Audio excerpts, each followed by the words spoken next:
Happy birthday, dear Melody. Happy birthday to you. တကယ်တော့မွေးနေ့ကိုလေဘယ်လိုပြောမလဲအေးချမ်းလေးဖြတ်တန်းချင်တာပေါ့နော်ဒါမဲ့အခုလိုမျိုးဒီပွဲလေးကလည်းဒါအရန်အေးချမ်းပါတယ်အဲကြောင့်မလို့လေ outdoor ကိုရွေးလိုက်တာပေါ့နော်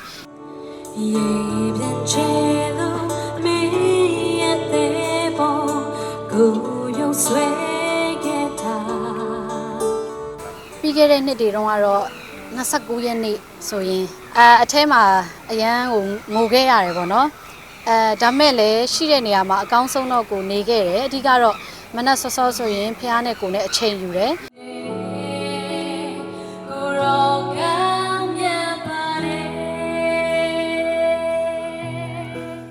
လောကဒဏ်တောင်မှပဲအမျိုးမျိုးကြုံတွေ့ရတယ်တခါလေကျရင်ကိုယ်လဲကြမှလေဟမ်ငါလဲကြမှအဲ့လောက်ကြီးကြုံတွေ့ဖို့လိုအပ်လားလို့တော့မှတွေးမိတယ်ပေါ့နော်ဒါမဲ့ကောင်းပါတယ်အဲ့ဒီအရာတွေကြုံခဲ့ရလို့ဘယ်တော့မှအပြစ်မတင်ဘူးဘာလို့လဲဆိုတော့အရာအစိုးတဲ့အကောင်းဆိုတာရှိတယ်ပေါ့နော်ကိုယ့်အတွက်အများကြီးတန်မာဖို့ရင့်ကျက်ဖို့အတွက်ဖြစ်လာတာဖြစ်တယ်ပေါ့နော်အဲ့အတွက်ကြောင့်မလို့အကုန်လုံးဖြစ်သမျှအရာအလုံးကိုလက်ခံပါတယ်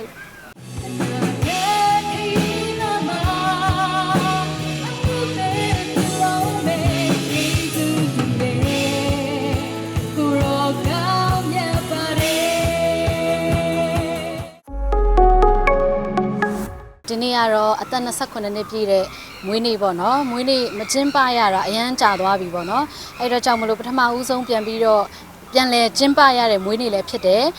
ပြီးတော့ဒါမီဒီယာအကိုအမတွေအားလုံးနဲ့လည်းတွေ့ကျင်တယ်ပြီးတော့ကိုယ့်ရဲ့ဆွေမျိုးတိုင်းဝိုင်းနဲ့လည်းပြန်ပြီးတော့စုံစည်းကျင်တယ်ကိုယ့်ရဲ့မိတ်ဆွေတိုင်းဝိုင်းအားလုံးနဲ့ပေါ့နော်ဘာလို့လဲဆိုတော့ဒီလိုမျိုးပွဲတစ်ခုခုလုံးမှစုံစည်းရတာဖြစ်တယ်တက်ကြီးတွေးဖို့ဆိုတာဘလို့မှမဖြစ်နိုင်ဘူးအခုဆိုပို့ဆိုးပေါ့နော်ကိုစီအလုံးနဲ့ဆိုတော့အရန်ကိုတွေးကြဖို့ခက်ခဲသွားပြီခဲရင်သွားပြီပေါ့နော်အဲ့တော့ကြောင့်မလို့ဒီလိုမျိုးမွေးနေ့ပွဲလေးကျင်းပလိုက်ရတာဖြစ်တယ်အစတော့အရန်တွေးတယ်ပေါ့နော်ငါမွေးနေ့လုပ်ရင်ကောင်းမလားမွေးနေ့မလုပ်တော့ပါဘူးအေးဆေးပဲဖြတ်သန်းမယ်လို့အမျိုးမျိုးစဉ်းစားတယ်ပေါ့နော်ဒါမဲ့လည်းဒီလိုမျိုးမွေးနေ့လုပ်လိုက်ခြင်းအဖြစ်ဒါအချင်းချင်းပြန်ပြီးတော့တွေ့ရတယ်ပေါ့နော်အချိန်လေးယူလို့ရတယ်အဲ့တော့ကြောင့်မလို့လုပ်လိုက်ရတာပါ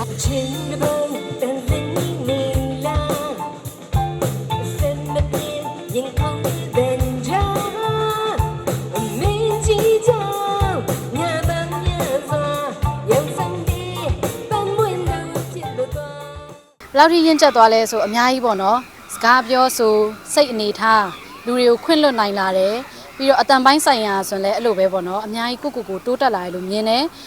တိုးတက်လာအောင်လည်းရှိနေတဲ့အချိန်ကာလမှာအများကြီး vocal ပိုင်းနဲ့ပတ်သက်ပြီးတော့လေ့ကျင့်ခဲ့တယ်ပေါ့နော်လေ့ကျင့်ခဲ့တယ် train ခဲ့တယ်အဲ့တော့ကြောင့်မလို့အဆက်ဆက်ရအများကြီးတိုးတက်လာတယ်ပြောင်းလဲလာတယ်ရင့်ကျက်လာတယ်လို့ခံစားရပါတယ်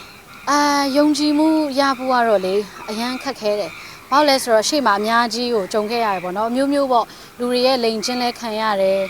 လောကရဲ့မာယာတွေကြားထဲမှာနေရတဲ့ခါမှာလူတစ်ယောက်ကိုယုံကြည်ဖို့ဆိုတာအရန်ကိုခဲရင်သွားပြီပေါ့နော်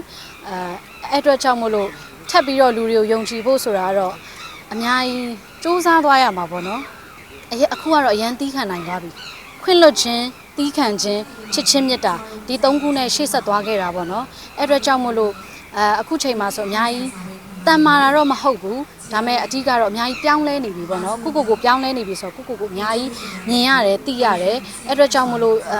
အဆင်ပြေလို့တော့ပဲဟုတ်မလဲပေါ့နော်ဒါမဲ့လည်းအဆင်ပြေအောင်ဆက်ပြီးတော့စူးစမ်းဖို့လည်းအများကြီးရှိတယ်ဒါမဲ့အရင်ထက်ဆိုင်တော့ကလေးမဆန်တော့ဘူးလို့ကိုမြင်ပါတယ် indoor မှာကြီးကျယ်လောက်တာထက် outdoor မှာညနေခင်းလေးမှာတချင်းတွေဆိုကြမယ်အဓိကကိုကတချင်းဆိုခြင်းတယ်လေတချင်းဆိုခြင်းတော့ဒီနေ့ဆိုလုံးဝmusic instrument တွေเนาะပြီးတော့ sound system တွေ share ငားထားတာပေါ့เนาะ share ငားထားတယ်ဆိုကြမယ်ပျော်ကြမယ်ပေါ့เนาะအဲ့လိုမျိုးလေးလောက်ထားပါတယ်မွေးနေ့ကိုဟုတ်တယ်မွေးနေ့ဆိုရင်လေအကုန်လုံးတတိရတာမိသားစုလည်းတတိရတယ်ကိုယ့်ရဲ့မိတ်ဆွေတငယ်ချင်းတွေကိုလည်းတတိရတယ်ပြီးတော့လေဘာတတိရလဲဆိုတော့Facebook မှာဒီချိန်ဆိုရင်wish တွေအများကြီးတက်နေလောက်ပြီငါကြည့်ချင်လိုက်တာဆိုရယ်စိတ်နဲ့အရန်မျော်တယ်ပေါ့เนาะအရန်ကိုကြည့်ချင်တယ်ဒီမနက်ဆိုရင်လေညီမမနက်10နာရီဝန်းကျင်လောက်မှဖြစ်မယ်တင်တယ်တခါငိုလိုက်သေးတယ်ဘာလို့လဲဆိုတော့ငါဒီလိုမွေးနေ့မျိုးဒီလိုနေ့ရက်မျိုးမကြုံရတော့ဘူးလို့ထင်တာငါပြန်ပြီးတော့ဒီလိုမျိုးလေးကျင်းပခွင့်ရပါလားငါဒီလို wish တွေကိုဖုန်းထဲမှာပြန်ကြည့်ခွင့်ရပါလားဆိုရယ်စိတ်နဲ့ဒီမနက်လည်းငိုလိုက်သေးတယ်ပေါ့နော်ဒီနေ့ကတော့ပြောနေတာအမေရတဲ့အလှဆုံးပဲတဲ့သူကပြောနေတာဟုတ်တယ်ဟို makeup artist ကိုတော့မှ तू ကပြောနေတာ လှလေးပြင်ပေးတော့တဲ့ဘူးနဲ့မှမတူအောင်ပြင်ပေးတဲ့အမေကဒီနေ့အလှဆုံးပဲဖြစ်ရမယ်အမေထက်လှရဲ့သူဘူးမှမရှိရဘူးတဲ့သူအဲ့လိုလေးတွေပေါ့နော်အရင်ပြောတတ်တာပေါ့နော်Eric တွက်တော့လေအများကြီးတော့စိတ်ပူပန်ခဲ့ရတာမျိုးတော့မရှိဘူးဒါပေမဲ့မိခင်ဖြစ်တဲ့အတွက်ကြောင့်မလို့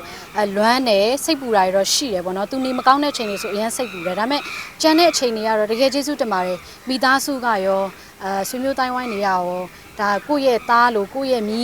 ကိုယ့်ရဲ့တူလို့အများကြီးသူတို့ဆောက်ရှောက်ပေးကြတယ်ပေါ့နော်အဲ့တော့ကြောင့်မလို့ညီမအနေနဲ့အများကြီးခက်ခဲတော့မရှိခဲ့ပါဘူးဒီနေ့မွေးနေ့ကတော့အဓိကကတော့ပေါ့နော်ဒါလွတ်မြောက်ခြင်းခွင့်ကိုပေးတဲ့ဘုရားသခင်ကိုပေါ့နော်ညီမအနေနဲ့ကျေးဇူးတော်ချီးမွမ်းမယ်ပြီးတော့ဒီနေ့ဆိုရင်လည်းဒါ The City တင်းတော်ရဲ့ဆရာမမေရီသွေးကိုယ်တိုင်လာရောက်ပြီးတော့ဆုတောင်းပေးမယ်ကောင်းချီးပေးမယ်ပေါ့နော်မိဘတွေလည်းဆွေမျိုးတွေရောအားလုံးစုံစုံစည်းစည်းနဲ့ရောက်နေကြတာဖြစ်တယ်ပေါ့နော်အဲ့တော့ကြောင့်မလို့အရန်ကိုဝမ်းသာတယ်အရန်လည်းကျေးဇူးတင်ပါတယ်လို့မိသားစုကတော့အပျော်ဆုံးပေါ့နော်ကို့မွေးနေ့မှာဒီလိုမျိုးလေးပြန်ကျင်းပနိုင်ရတော့ကို့ကိုကြည့်ပြီးတော့ပျော်နေတာပေါ့နော်သူတို့တွေကတကယ်ကိုကြီးနူးပြီးတော့ဝမ်းသာလိုက်တာငါသမီးလေးဒီလိုမျိုးလေးပြန်ထနိုင်တယ်ဆိုပြီးတော့သူတို့ဝမ်းသာနေပါတယ်ဒီနေ့ကတော့တချင်းတွေကအများကြီးဆိုမယ်ပေါ့နော်ခရစ်ယာန်တချင်းတွေလည်းဆိုမယ်အချစ်တချင်းတွေလည်းဆိုမယ်ဘဝတချင်းတွေလည်းဆိုမယ်တချင်းကတော့10ပုတ်ရွေးထားတယ်ပေါ့နော်ဒါပေမဲ့ကိုကအများကြီးအောင်မြင်သေးတဲ့သူလည်းမဟုတ်သေးတော့သူများတချင်းတွေလည်းပါမယ်ပေါ့နော်အဲ့ဒါလေးကိုလည်းနားလည်ပေးကြပါလို့အင်းပေါ့နော်တဖြည်းဖြည်းနဲ့ရင်းကျက်တာတော့ရင်းကျက်ပါတယ်ဒါပေမဲ့မတန်ပါသေးဘူးပေါ့နော်တန်ပါဖို့တော့အများကြီးလိုပါသေးတယ်ဟုတ်တယ်အချိန်ကိုလေဘယ်လိုပြောမလဲတန်ဖိုးထားတက်လာတယ်ပေါ့နော်အများကြီးပြောင်းလဲလာတယ်အဲ့တော့ကြောင့်မလို့ကိုချစ်တဲ့သူတွေ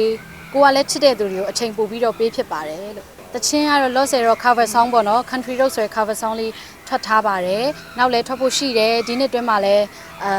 album ပေါ့နော်တချင်း6ပုတ် album တစ်ခုဒီ December မှာထွက်ဖို့စူးစမ်းနေပါတယ်လို့ Country Road ဆိုတဲ့တချင်းလေးကဘယ်လိုလဲဆိုတော့ညီမအထဲမှာရှိနေတဲ့အချိန်မှာညီမတို့ကရေဒီယိုနားထောင်ရတာဖြစ်တယ်ပေါ့နော် TV ရေဒီယိုဒါပဲရှိတယ်အခါကျတော့ရေဒီယိုမှာမမရမန္တလေး FM မှာပေါ့နော် Country Road ဆိုတဲ့တချင်းလေးကခဏလာ